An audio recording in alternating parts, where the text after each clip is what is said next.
자, 시장 상황이 녹록지 않은데요. 한 가지만 체크를 하시면 될 것 같아요. 뭐 오전장의 전체적인 글로벌 시장의 흐름을 다 보여드린 것처럼 어, 일본 니케이 지수의 흐름에 있어서 지금 오늘 기준에 0.53% 하락으로 마감이 됐단 말이에요. 어? 쭉 돌려서 끝났어요. 그러면 자, 따져보자 이거죠. 아니, 지진이 난 게 우리나라도 아니고, 어? 뭐 중동발 무슨 테러 부분에 관련된 이슈 부분, 그 개당초부터 말씀드렸죠. 미국의 선물이 멀쩡하다라고 강법이라고. 그 우리나라만 영향받을 내용도 아니고. 그러니까 하다못해 뭐 장중 기준에 중국 증시 언급하는 사람들도 많죠. 뭐 데일리 시황 얘기하다 보면은 중국 증시도 얘기를 해야 되니까. 근데 중국 증시가 글로벌 시장에 영향을 미친 적 자체가 없어요. 어? 중국 증시가 글로벌 증시에 영향을 미친 적이 없어요. 그러니까 이런 때 같은 경우에도 2003년 우리나라 512포인트 찍고 바닥 찍고 폭등 랠리 나올 때 얘는 뭐 이렇게 밀려 있었고 여기까지 내려와 있었고 비이성적인 이 랠리가 나올 때도 뭐 글로벌 시장하고 연동이 없고 이때도 마찬가지예요. 지 혼자 이렇게 올라갔다가 지 혼자 이렇게 폭락이 나옵니다. 그러니까 뭐 의미도 없는 쪽에 지금 글로벌 시장에서의 흐름도 마찬가지잖아요. 사상 최대치 고점 돌파를 하고 있는데 글로벌 증시는 아무런 영향이 없는 거를 갖다 붙이면 뭐예요.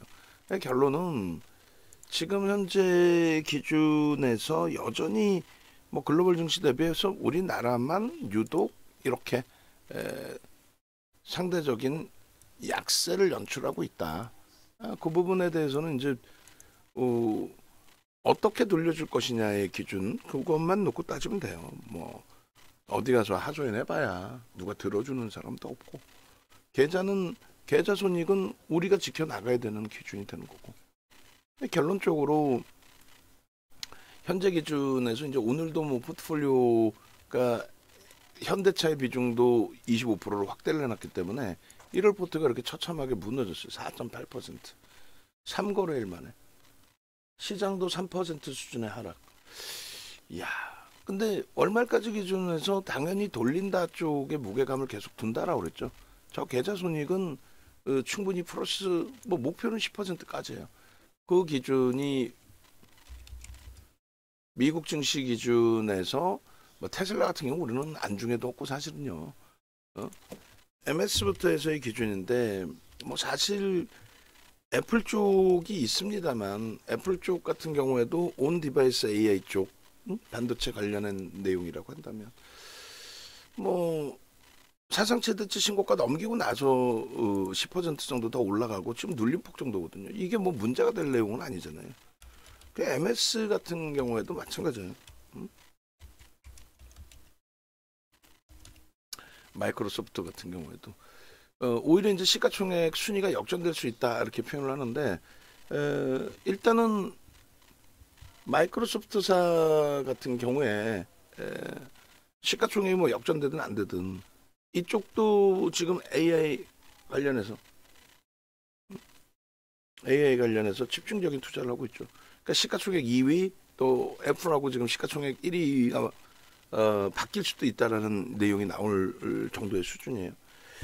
애플은 지금 아이폰에 대해서 조금 부담스러운 코멘트들이 있고 어찌됐든 우리 입장에서는 이제 반도체 IT 반도체 쪽에 이제 집중을 하고 있는 상태이기 때문에 전체 포트 비중의 50% 이상 60%뭐 이런 식으로 IT에 집중하고 있으니까요. 거기에 이제 알파벳 같은 경우에도 마찬가지죠. 구글의 기준에 시가총액 이제 미국 시장의 3인데 이쪽도 이제 52주 신고가 랠리의 기준이 잡혀 있고 지금 뭐 미국장 나스닥이 조정받았네, 필라델피아 반도체 지수가 2% 빠졌네. 아무런 의미가 없잖아요 지금 이렇게 따져서 놓고 볼 때. 무슨 의미가 있어 이게? 응? 아마존 마찬가지입니다. 아마존도 일단은 AI 기준 앞으로의 먹거리는 우리가 생성형 AI 쪽에서 찾아 나가겠다. 지금 계속 집중되어 있습니다. 이것에 대한 해석 부분이 지난해 23년 5월 엔비디아의 실적이 나온 이후에 완벽해진 거죠. 엔비디아 실적 나오고 엔비디아가 하루에 30% 수준까지 폭등이 나오고 사상 최대치 고점을 넘겨서 40% 이상까지 올라간 종목 예뿐이 없어요. 지금 시가총액이 미국에서 5위란 말이에요. 상상을 초월하죠. 그럼 얘를 지금 계속 본 게 다 반도체 관련해서 AI 관련해서 이 종목군들이고 얘가 주축이었고 그리고 이제 작년 3분기 실적이 나오면서 MS, 알파벳, 아마존 또 메타까지도 그러니까 그런 그 흐름들을 끌고 갈 수 있느냐. 얘가 6위죠 시가총액. 끌고 갈 수 있다. 최악의 경우의 기준이 뭐예요? 6위, 7위가 누구예요? 테슬라잖아요. 테슬라. 우리는 얘에 관심도 없다라는 거예요. 얘는 뭐 신고가 랠리가 나오는 것도 아니고 개뿔 아무것도 없는데 지금까지도 2차전지 운운하고 있으면 안 되겠죠. 그러니까 LNF 같은 경우에는 거래소 이전 상장에 대한 이슈 범위로 포스코 DX도 그런 맥락에서 같이 들여다봤었고 그리고 에코프로 머티리얼즈, LS 머티리얼즈도 2차 전지 개념이 아니라 신규주 또 MSCI 지수 편입에 관련된 내용들 이런 부분과 함께 수급의 논리 그렇게 되면서 들여다보는 기준이 된단 말이에요. 그럼 실질적으로 주력의 기준에서는 전부 테슬라를 제외한 그러니까 시가총액 1위부터 6위까지의 기준에 사상 최대치 신고가 랠리 혹은 52주 신고가 랠리 거기에 이제 대장의 기준이 엔비디아 쪽. 그러니까 엔비디아 관련된 내용 기준에서 이제 HBM. 그러니까 SFA 반도체 같은 경우에도 뭐 HBM부터 해서 반도체 관련된 모든 내용을 다 가지고 있어요. 온 디바이스 AI 이 부분만이 아니에요. 온 디바이스 AI의 기준은 일단 서버나 클라우드가 없이 전력 공급을 받아서 자체적으로 움직이는 거. 그러니까 모바일 핸드셋 또 자율주행 이런 경우.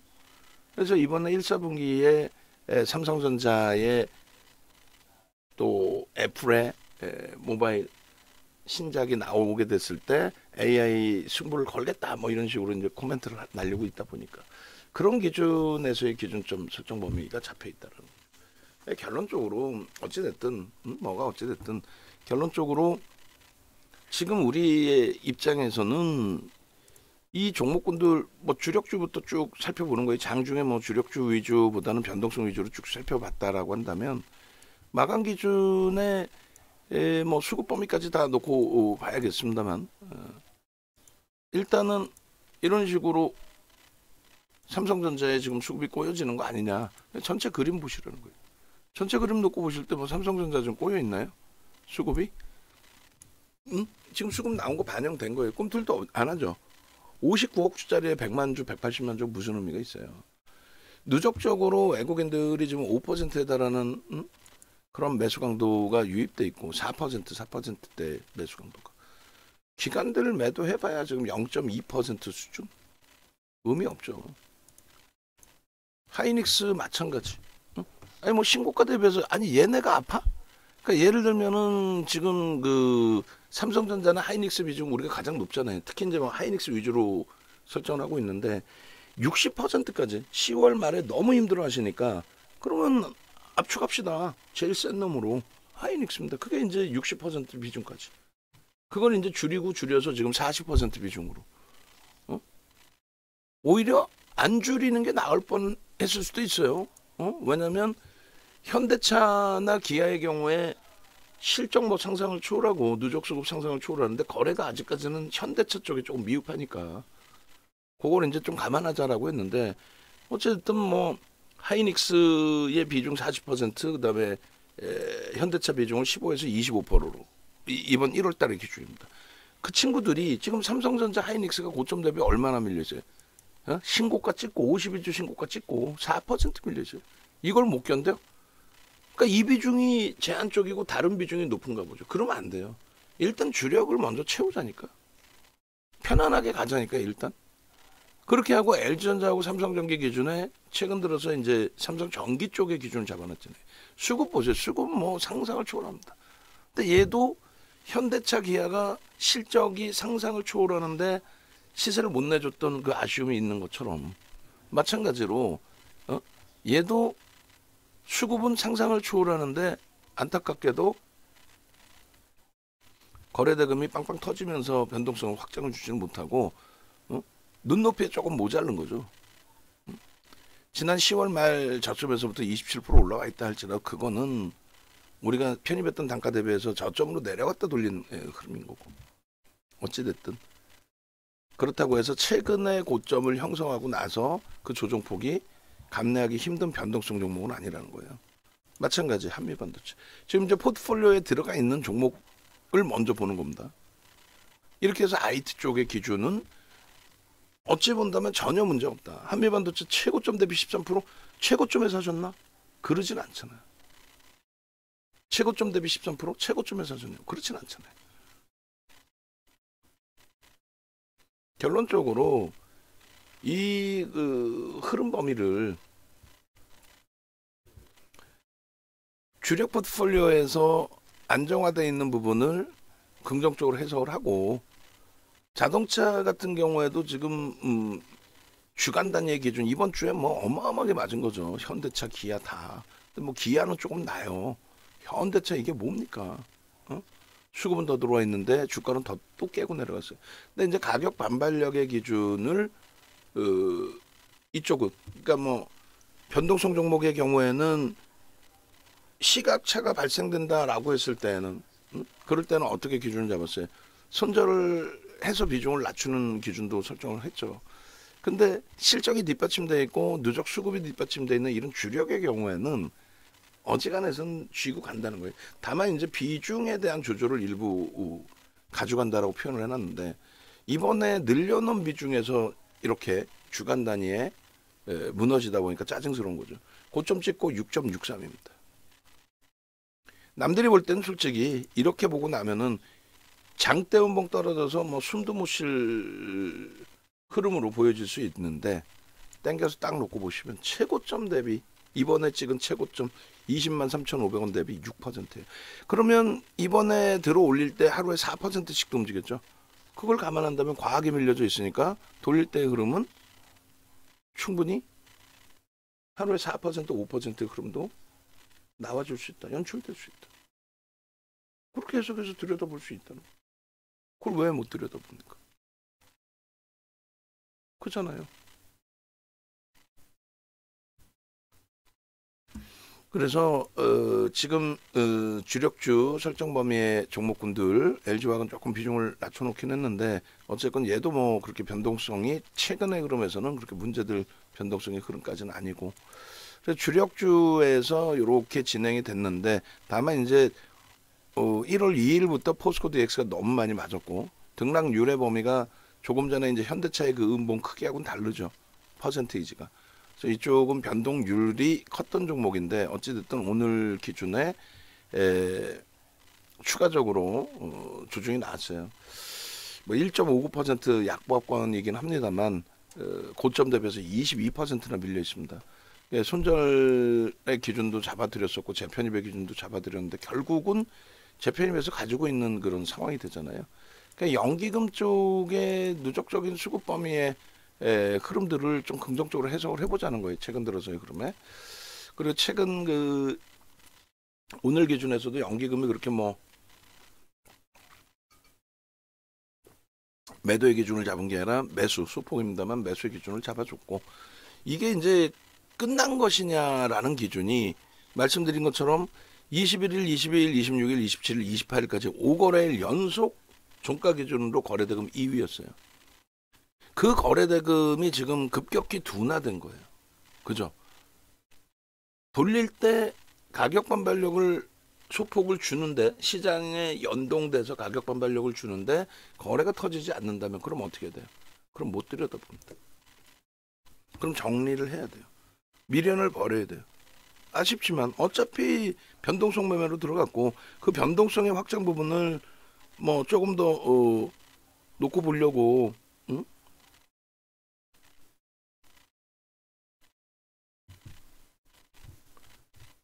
그 변동성이 거래 대금에서 형성돼야 되는데 거래 대금이 형성되지 못한다면은, 그렇다면은 안타깝더라도 한 발짝 뒤로 물러서야죠.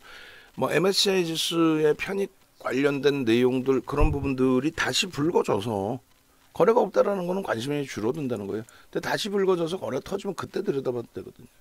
뭐 LNF 같은 경우에 거래소 이전 상장에 대한 부분에 대해서 예를 들어서요. 이 부분에 거래가 빵 터지고 들어올렸다가 뭐 단기적인 수급에 간헐적인 이제 매수가 들어와 있습니다만 이게 엄청난 수급은 아니거든요. 보시면 그죠? 어마어마한 수급은 아니에요. 근데 어찌됐든 저 수급이 들어오면서 뭐 공매대차 상환이 됐든 뭐가 됐든 변동성 확장되고 거래 둔화되고 밀리고 그리고 이제 다행히 고점들을 조금씩 넘겨주고 있는데 또 종가 기준의 고점도 넘기고 있고 이렇게 해서 거래가 그래도 일정 범위 실려지면서 흐름이 나온다든가 이러면 되는데 만약에 이제 포스코 DX나 두산 로보틱스가 얘가 거래 대금이 최상위 5위 안에 들어오고 또 5거래일 동안은 거래 대금이 2위였던 종목이 급격히 거래 대금이 축소가 돼 버린다면 이때 들어간 이유가 오래간만에 거래 대금 1조를 터뜨려 줬기 때문에 그리고 그 거래 대금의 기준이 메이저의 수급 때문이었기 때문에 진입을 해서 들여다보고 있었다면 그게 소강 상태 돼 버리면 일단은 안타깝지만 발을 좀 빼야 되죠. 근데 지금 그 가능성은 아직까지는 제 기준에서도 뭐 미련이다라고 할 수는 있겠지만은 아직까지는 그 가능성에 대해서 그러니까 윗방향의 흐름의 가능성에 대해서는 긍정적으로 해석을 하고 있다는 거예요. 앞부분 고점을 넘길 때 저 수급이 공매대차 상한 범위의 수급은 아니기 때문에 네? 그리고 여전히 모멘텀은 있기 때문에 그리고 툭 건들기만 해도 거래가 수반되는 위치이기 때문에 그렇다면은 현재 기준에서 이제 뭐 7만 원 놓친 게 가장 안타깝지만 또 6만 4천 원 정리 이후에 재편입하고 고 자락이지만 다시금 전저점 그러니까 뭐 6만 원 수준이 되겠죠. 명목 가격. 내일 또 시장이 휘청되면 또 눌릴 수 있겠는데 미국 선물 소폭의 가격 반발력 나오는 것처럼 또 일본의 그럼 전혀 아랑곳하지 않고 꼬리 달고 돌리는 것처럼 국내 증시의 가격 반발력, 지수 반발력이 나온다면은 이쪽도 뭐 주구장창 밀려 내려가는 흐름보다는 가격 반발력이 나올 가능성이 높죠. 그래서 일단 유지하면서 대처하는 걸로 지금 뭐 수급이 뭐 막 터져 나가거나 그런 건 아니에요. 거래가 이제 좀 시장 조정과 연동돼서 둔화돼 있다라는 거, 그 기준에서 설정을 잡은 겁니다. 다만 이제 한 발짝 뺄 수 있다라는 걸 미리 이제 조금씩 말씀드리는 거예요. 그때 뺄 때 돼서 발을 뺄 때 돼서 그냥 막연하게 정리한다가 아니라 미리 말씀드리는 것처럼 거래가 계속 이 상태에서 살아나지 못하면 마찬가지예요. 두산 로보틱스도 타 좋아. 연기금이 매수했고 또 외국인 지분이 일단 어찌됐건 1.46으로 굉장히 급감을 했고 이렇게 되면은 MSCI 지수 편입이 되는 그 기준점을 설정을 해서 놓고 봤을 때 액티브 쪽에서는 어차피 들어오는 거니까 수급은 뭐 긍정적일 수 있다. 그러니까 1%에서 3%의 외국인 지분이 왔다 갔다 하면서 들어올 때 한 단계 고점 형성을 해놨다가 높여놨다가 빠져나갈 때 밑으로 막 집어 던지는 매도가 아니라 적절하게 빠져나가고 예를 들면 3%가 맥스라고 치면은 지금 1.5%뿐이 안 남아 있잖아요. 그럼 1.5%가 다시 들어올 수 있단 말이에요. 그렇게 되면서 고점을 또 넘긴다라는 거죠. 지금까지 패턴은. 거기에 이제 연기금 쪽의 흐름도 뭐 여기도 지속적으로 연기금의 수급 범위가 긍정적이었다는 거. 지금 이 거래일 연속 뭐 관망 기조이긴 한데 누적적으로 이런 경우는 없다라는 거죠. 신규 상장주에 상장 첫날부터. 하여간에 여기도 지금 거래가 계속 이렇게 급격히 둔화돼 있으면 1300만 주씩 터졌던 종목이 100만 주 10분의 1 토막이에요. 제가 매번 그 2차전 제기할 때 거래대금 4조 터지던 애가 뭐 거래대금 20분의 1 토막입니다. 이런 얘기 했잖아요. 에코프로가 4조였거든요. 에코프로 거래대금이 얼마에 지금 오늘 기준에 거래대금 얼마입니까? 2천억 20분의 1 토막. 에코프로 BM 얘가 거래대금이 5조 터지던 애인데 1조 6천 30분의 1 토막. 30분의 1 토막. 포스코 퓨처엠이 거래대금이 3조. 물론 이제 최고점 거래대금이긴 합니다만 얘도 20분의 1 토막. 그러니까 이렇게 거래대금이 그 둔화되면은 결코 변동성이 나올 수는 없다라는 거고 얘도 마찬가지. 거래가 터져줘야 됩니다. 거래가 터지지 않고 가격 반발력이 나온다면은 재차 이런 흐름이 나온다면은 일단은 그러면 차익 실현을 해놓고 이런 고점을 넘길 때 거래 터져야 넘길 거 아니에요.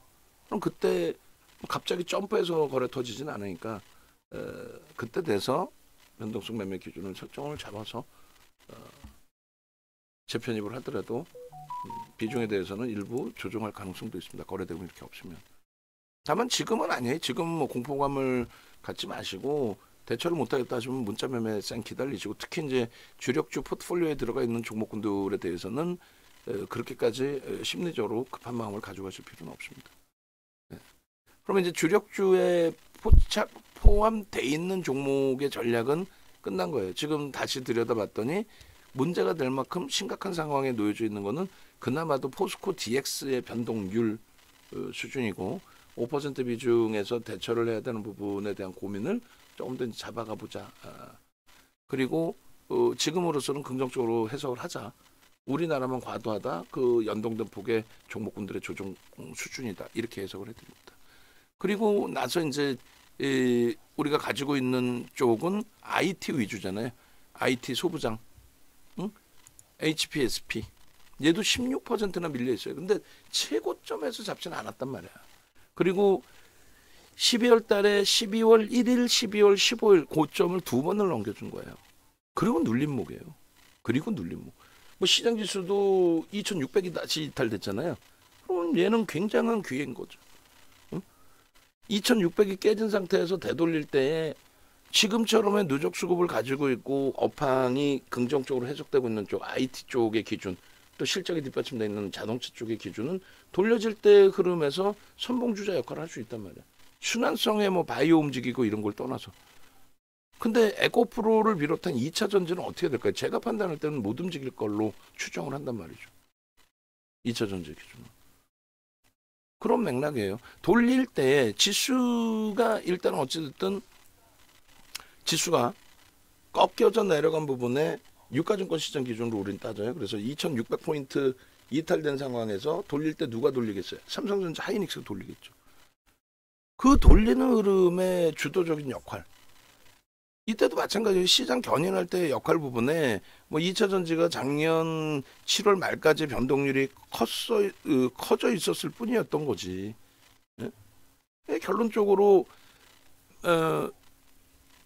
IT 쪽의 소부장 쪽도 그 수익률이 만만치 않다라는 거예요. 어제가는 2차 전지보다 지금 수익률이 더 높아요. 예나 뭐 한미반도체나 이런 쪽이. 순간적으로 올라왔다가 꺾여져 내려간 2차 전지하고는 질적으로 다르다는 거죠. 응? 우리가 다 2차 전지 매매를 했었고. 지금 기준에서 저 고점 랠리 이후에 저 고점 랠리 이후에 눌림폭이 14%, 16% 적지 않습니다만 최고점 대비해서 눌림폭이기 때문에 진짜 시장에 문제가 있지 않는 한 크게 우려할 바는 없다는 거예요.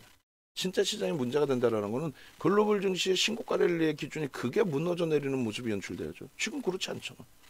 뭐 어떤 문제가 있어요 지금. 하나마이크론 얘도 마찬가지예요. 고점 대비 17%까지 밀려 있는데 수급이 좀 꼬여 있는 상황 속에서. 근데 얘도 지금 보실 때 추세가 뭐 무너졌다.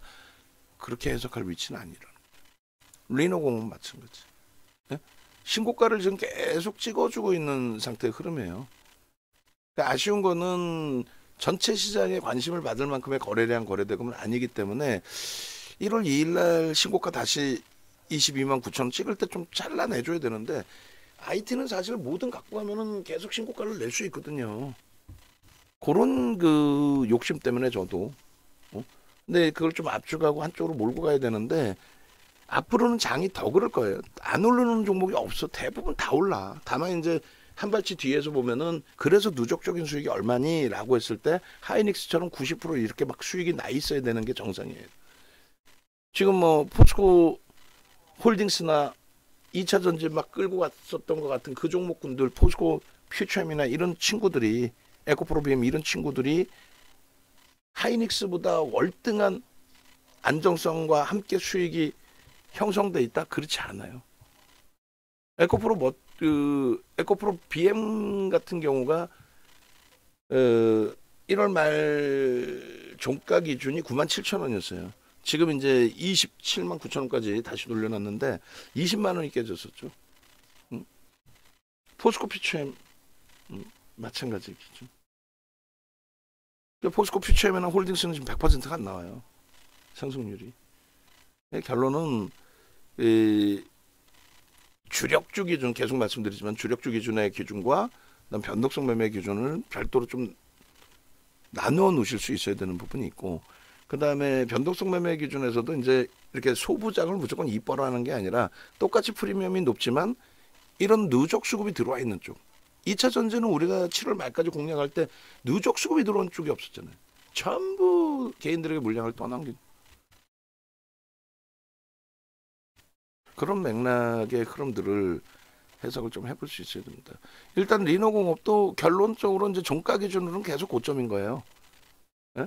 또 꼬리 부분도 뭐 이번 주에 고점을 형성을 했고, 지수에 힘겨움이 있다 할지라도 뭐 전혀 아랑곳하지 않고 누적 상승률이 있고 변동률이 있다 보니까 고점 대비 눌림폭이 좀 있다 할지라도 부정적으로 해석할 필요 이유 없다라는 겁니다.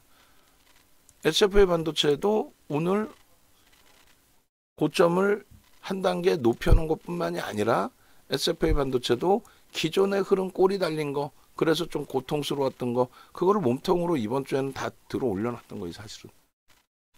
이 거래일 만에. 거래는요, 월등히 터져 있죠. 오늘 뭐 프로그램 쪽에 어쨌든 매수가 들어와서 외국인들 매수가 좀 형성이 됐는데, 항상 보실 때 이렇게 보자고 그랬어요. 거래량 대비 15%의 매수 매도 관여도가 외국인 기관에서 좀 있어줘야 돼요. 지금 오늘 뭐 한 10% 수준의 외국인 기관의 관여도인데, 방향성은 어때요? 우리가 장중 내내 볼 때 그냥 막 굵직굵직한 매수 강도가 막 위로도 아래로도 막 터져 나오잖아요. 그게 이제 아무래도 메이저들 쪽의 수급 범위가 될 텐데, 프로그램 쪽에서도 마찬가지고요. 또 그거 이외에도 이제 뭐 수급은 있었죠. 결론은 외국인들이 지금 이제 SFA 반도체 경우에 프로그램 쪽에 대부분이 그냥 뭐 다 그냥 외국인들 매매인 거예요. 기간은 뭐 한 10만 주 매수 매도였고, 뭐 한 명은 아니겠지만 프로그램 쪽을 그래서 장중에 메이저의 수급으로 해석하면서 들여다보는 것도 기술적 분석에서 굉장히 중요한 내용이 된다, 기준이 된다, 이렇게 말씀드리는 겁니다. 그래서 내일 기준에서도 어제 같은 경우에도 손이 간질간질하기도 하고 차익 실현의 기준도 잡힐 수 있는 범위이기도 합니다만, 프로그램 쪽에 180만 주까지 매도가 나왔었단 말이에요, 장중에. 근데 그런 매도세 속에서도 밑으로 막 집어 던지는, 깨트리고 내려가는 매도는 아니었기 때문에 그런 부분에 대해서는 긍정적인 해석을 한 거고, 오늘 기준에서 신고가 찍고 7,070원, 7,090원 넘길 때 아쉬웠던 거는 SFA 반도체 이외의 종목군들 IT 쪽에서 흐름이 제한적이었죠. 그러니까 얘를 무슨 뭐 속된 표현으로 제주 반도체 이런 애들하고 갖다 비교할 수는 없잖아요. 그래도 얘는 1조를 넘겨 놓고 있는 종목인데. 네? 자, 결론적으로 보세요. 그러면 IT의 소부장 쪽에서도 힘겨움이 많다. 왜 수익 빨리 안 내줘? 이거는 있을지언정 옆에 가서 그 얘기했다가는 시기 질투에 빠져듭니다. 예? 주식하는 다른 분들한테 야 진짜 짜증나 죽겠어, 내 종목은 못 가, 왜? 무슨 SF 반도체, 리노공업, 또 고용, 투권 들고 말고, 야 HPSP 무슨 12월 1일, 12월 15일 고점 찍고 눌려버리고, 그러면 혼날 수 있어요. 그 옆에 계신 분들은 야 내 종목은 야 고점 대비 무슨 뭐 반토막 이상 나는데 배터리 정신 나간 애가 지금도 갖고 있으라고, 나 지금도 갈등되네, 이럴 수 있단 말이에요. 결국은 망안에서 2차 전지 7월 말에 정리 못하신 분들 2분, 3분 계신다 그랬잖아요. 그 2분이 제가 볼 땐 본인들 마인드 컨트롤 못하시는 거죠. 응? 한 분은 8억에서 20억 레버리지 좀 사용해서 8억에서 20억 됐다가 7억 이하로 깨지고, 지금 자산이 좀 남아 계시려나 모르겠어요. 그렇게 매매를 하셨다가는 마지막에 이제 2차 전지 정리하셨는데 또 오기 부린다고 레인보우 로보틱스 이런 부분에 정리를 못하고, 그럴 바에는 오히려 두산 로보틱스가 낫다는.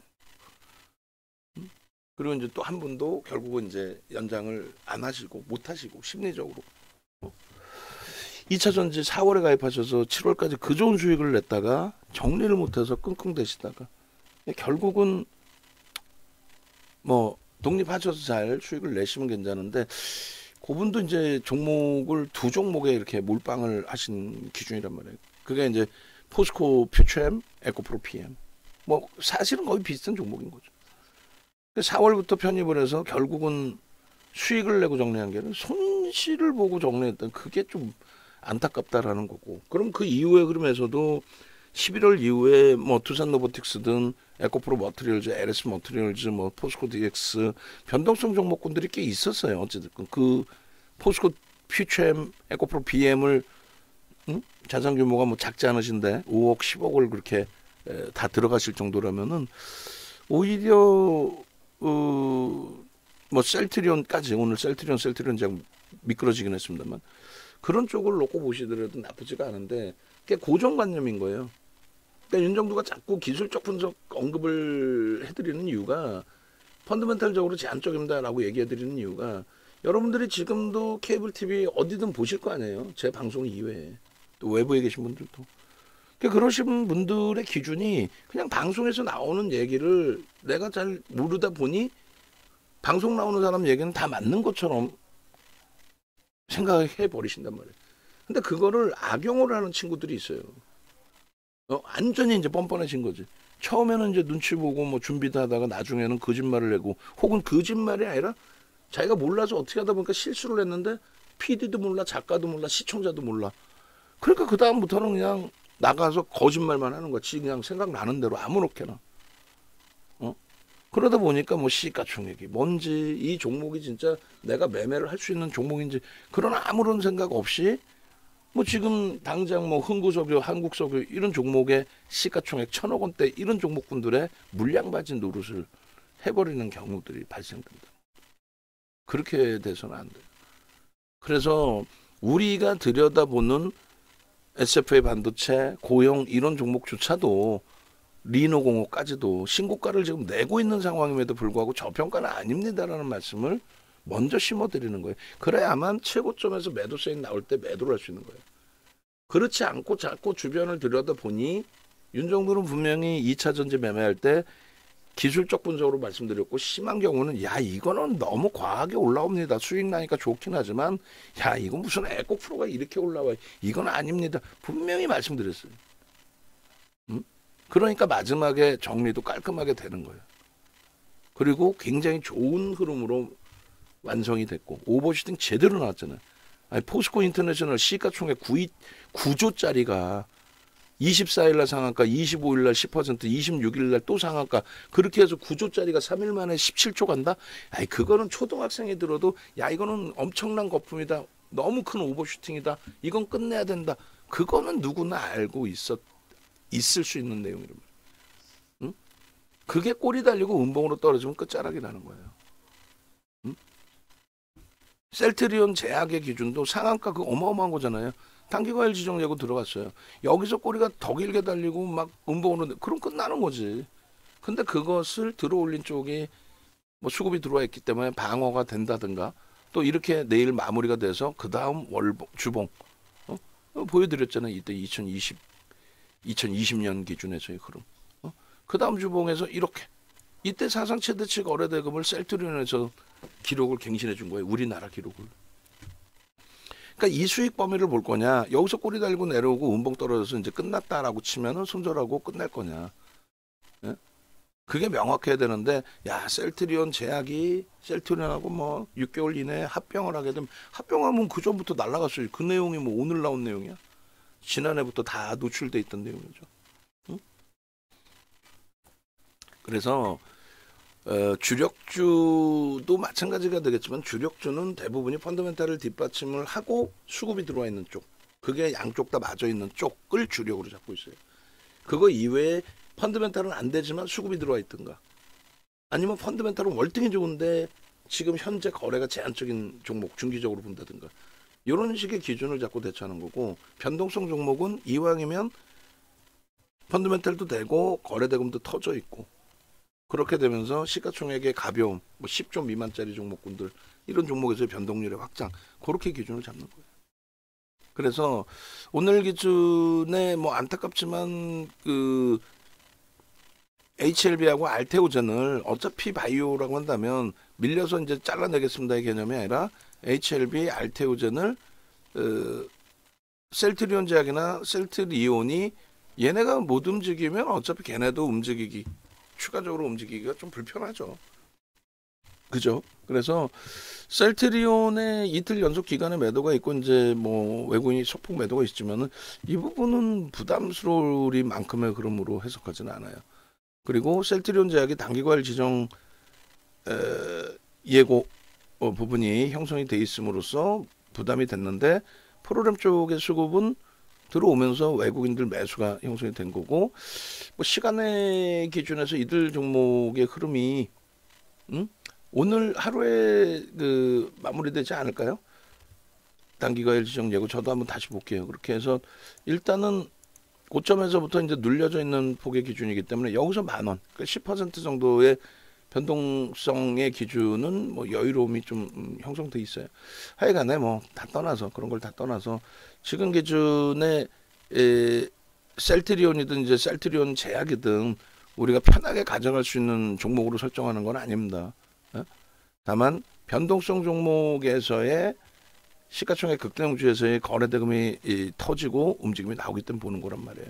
그래서 지금 이제 그 변동성을 들여다보겠다라고 해서 진행시킨 HPSP, 주성엔지니어링, 하나마이크론, 리노공업, SFA 반도체, 고영 밖에 나가서 얘기하지 못할 정도로 창피할 정도로 지금 종목이 많아졌어요. IT에 다 좋지만 다 좋다 하더라도 이걸 뭐 다 가지고 계실 수도 없는 거고. 그래서 압축 범위는 매번 말씀드린 것처럼 당연히 이제 한미반도체를 주축으로 HPSP, 주성 엔지니어링 수준으로, 그다음에 하나마이크론, 리노공업, SFA 반도체 고용은 상황에 따라서 차익 실현을 하겠다. 공통적인 포트폴리오에서는 일단 제외시켜 놓고 오늘처럼 거래가 터지면서 변동이 나올 때 SFA 반도체 그럴 때 들여다보면 되잖아요. 변동이 거래가 터지고 나올 때, 그죠? 그런 맥락에 좀 이해를 하시고요. 그리고 남아있는 이제 그 수익 종목이 HMM. 근데 얘도 거래가 급감을 했어요, 지금. 이렇게 급감하면 안 된다 그랬죠. 수급도 정체죠, 지금. 여기까지는 그나마 거래가 급감해도 수급이 조금씩 들어오니까. 근데 오늘도 일부 들어왔지만 주식 수가 뭐, 얘도 지금 6억 8,900만 주짜리. 어마어마합니다. 그러니까 이 의미를 부여할 수 있는 물량 수준은 아니에요. 그래서 거래가 계속 없다면 오늘처럼 이제 꼬리 달릴 때 따라붙는 게 아니라 개장 초에 거래량 계산 다 해보고 차익 실현 범위 설정하는 걸로 그렇게 하고 일단은 뭐 시장의 흐름을 긍정적으로 해석하니까 얘도 윗방향으로 봐요. 근데 이러한 변동성을 원하는 거잖아요, 사실은. 근데 이런 변동성을 지금의 거래량에서 기대하기 어렵다. 그러니까 이런 변동성이 나오기 위해서는 거래가 터지는 날 따라붙어도 늦지 않는다. 그렇게 해서 얘도 차익 실현할 거니까 그건 염두에 두십시오. 그러니까 비중 조절 좀 잘 하시고 매매가 원활하신 분들의 기준에서는 먼저 움직임을 가져가셔도 상관없다는 거예요. 그다음에 이제 위메이드 같은 경우가 오늘 뭐 아무래도 조정받은 게 이렇게 된다면 결국은 이제 기관들 쪽에 매도가 된 거죠. 그래서 외국인들 쪽에 수급이 일부 들어오면서 이제 꼬리를 일부 줬는데 지금 현재 기준에 이제 뭐 사모펀드 쪽이 단기 성향인데 이쪽도 좀 매도가 나와서 좀 아쉽습니다. 최근 거래일에. 그리고 그 부분을 이제 외국인들이 소폭 받아갔고 누적적인 수급이 그렇게 월등히 바뀌어 있지는 않아요. 근데 이제 뭐 그것만 놓고 계속 보면서 야 끝내준다 이렇게 갈 수는 없다라는 거죠. 왜냐하면 어찌됐건 유통 물량이 40% 수준이니까 대주주 물량 안 나온다고 쳐도 또 외국인 기관들도 뭐 월등히 갖고 있는 것도 아니고 그래서 10월 22일부터 10월 22일인가요? 10월 22일 언제부터죠? 결론적으로 위메이드의 이 수급 범위도 굉장히 많은 매수 강도가 유입이 됐습니다. 단기적으로 또 11월 이후에서도 마찬가지고 그래서 이 부분이 단기적으로 이제 한 10% 물량이 들어온 건데 작지 않아요. 작지 않고 그 거래대금 순위에서도 뭐 그렇게 낮은 위치에 놓여져 있지는 않습니다. 그래서 이쪽에서 볼까요? 투자별 수급 동향에서 10월 제가 기억이 좀 가물가물한데 10월 23일 어찌됐든 한번 봅시다. 270만 주, 요 300만 주, 330만 주까지였거든요. 그러니까 요 순매수 부분을 다시 보면은 개인들 물량 뺏긴 게 10월 언제부터 잡아야 될까요? 17일 24일? 24일. 24일. 10월 24일 기준에 10%에 달하는 물량이었는데 3,300만 주까지도 들어왔었는데 일단은 지금 기준에서 단기 성향 기준에서 단기 구간 기준에서 277만 주라고 한다면은 8%대 매집이 되는 겁니다. 작진 않아요. 작지 않은 물량의 매집이 형성돼 있다. 그래서 그 부분에 대해서는 긍정적으로 해석을 합니다. 다만 맹신하고 대처하기에는 불편하다는 거예요. 여기 있어요. 지금 2조 수준짜리인데 매집의 규모는 그렇게 작지 않은 수준으로. 그래서 오늘 뭐 저점 부분이 55,100원인데 이 라인이 재차 이탈되지 않기를, 뭐 간혹 보면 이제 기술적 분석이랍시고 뭐 전저점에 여기를 지지해야 된다 이런 얘기를 하는데 대형주에 대해서는 그런 게 의미가 제한적이에요. 소형주들은 이제 심리적인 면의 기준이 있다 보니까 심리적인 면의 기준에서 그런 기준점을 설정을 하고 뭐 들여다보는 경우가 있는데 대형주의 경우는 그런 부분의 의미를 좀 두지 않습니다. 제한적으로 해석을 합니다. 그래서 일단은 어찌됐든 누적 수급 범위를 맹신하지는 않겠지만 그 흐름 범위가 있다라는 거 감안하고 대처를 할 거고요. 그리고 좀 심각하다. 뭐 거래도 둔화되고 수급도 좀 꼬여지는 것 같다. 지금 심각하다 하면은 심사숙고해서 비중을 정리하는 것도 설정을 할 겁니다. 염두에 두십시오. 자, 그렇게 하고 이제 마지막으로 셀트리온 제약 다시 한번 보시면 주봉 단위에서 좀 먼저 놓고 보세요. 다음 주 초반까지. 예? 오늘 이제 변동률이 좀 높긴 했습니다만 꼬리도 굉장히 길게 달렸고, 근데 뭐 수급이나 이런 부분이 바뀐 건 아니고, 그래서 다음 주 초반까지 이 거래대금의 기준은 들여다볼 수 있겠다. 그리고 내일이라도 변동성이 또 아랫방향으로 너무 좀 불편하게 형성이 된다면 그렇다면은 순절 범위도 고민을 해야 되겠죠. 자, 그렇게 놓고 보시고 마지막으로 이제 에코프로 머티리얼즈하고 LS 머티리얼즈인데 결국은 시간에서 장난을 조금 치네요. 그죠? 그래서 뭐 투자 경고 종목인데다가 우리 종목도 뭐 지금 그렇게 녹록치 않고 변동성 종목도 어수선하고 그래서 공격적인 매수보다는 이제 제한적 부분에 대해서 제한적으로 편입 가능합니다라고 설정을 잡아드렸는데 그게 이제 21만 3천원 그리고 48,600원 뭐 이렇게 아마 문자 나왔을 거예요. 근데 장중에 이제 그 기준에서는 장중 기준에서는 대략 21만 원 이하, 에코프로 머티리얼즈 같은 경우 21만 원 이하, 그 다음에 LS 머티리얼즈 같은 경우에도 2% 등락 범위 있었을 때, 그러니까 4만 7천 원 정도, 그 정도에서부터 라이브 방송에서는 설정을 잡아드렸어요. 일단 그런 부분이 어찌됐든 라이브 방송에 함께 하시는 분들의 특화되어 있는 부분이라고 한다면 외부에 계신 분들도 위축되실 필요는 없고 나중에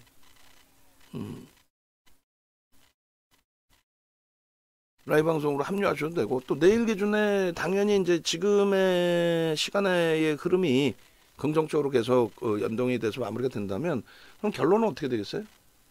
결론은 뭐 내일 거래가 수반되면서 변동이 확장이 나오겠죠. 그래서 이미 라이브 방송에 같이 계셨던 분들의 기준은 팍스 원고 기준에서 이렇게 해서 내일장 공략주를 이미 설정을 다 해놨던 상황이었단 말이에요. 여기에 셀트리온 제약까지. 그다음에 시간에까지 싹 다 보고 나서 이제 종목을 일부 바꿀 수는 있겠습니다만 이 정도 수준에서 대처를 할 거니까 변동성 종목은 이렇게 보시면 될 것 같습니다. 자, 뭐 정신없고 혼란스럽고 뭐 그런 상황인데 이럴 때일수록 조금만 더 냉정해지시면 돼요. 어차피 시장의 흐름을 누가 이끌어갈 거냐에 대한 그런 기준점만 잘 설정하시면 되고요. 그리고 변동성 종목은 뭐 알아서 제가 잡아 드릴 테니까 그 부분에 대해서는 비중 조절만 좀 잘 하시고 아시겠죠? 자, 외부에 계신 분들 어차피 이제 그 실시간 스트리밍 방송 야간에도 또 해드릴 거예요. 어제도 야간에 실시간 스트리밍 방송 해드리고 포스코 DX에 대해서 전략 부분도 잡아드렸는데 이렇게 설정을 하십시오. 네이버에서 윤정도 검색하시고 사이트 찾아오시면 유튜브로 들어오시면은 유튜브에 이렇게 벌써 이미 셀트리온 제약, 또 두산 로보틱스, 또 V자형 폭등 1순위 뭐 이런 종목군들 다 올려놔 드렸어요. 어?